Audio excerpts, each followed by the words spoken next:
Assalomu alaykum hammaga sog'lik salomatlik yaxshimi? Ertalabdan kayfiyatda yaxshimi?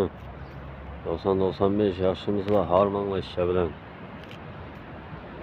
bilan charchamasdan kuningiz xayrli bo'lsin. Hammaga alaykum assalomu alaykum.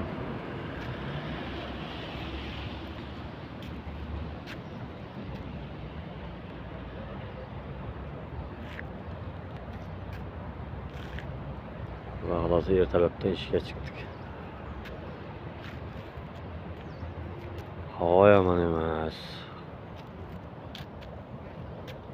2 kun bo'ldi yomg'ir yog'di. Havo normal. Issiq emas. Pogoda yaxshi. Hammangiz ishlaringizga omad. Musofirda aka-uka opa-singillarim.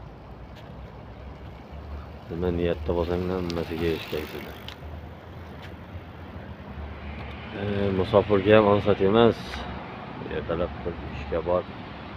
İşten kel. To'g'rimi azizlarim?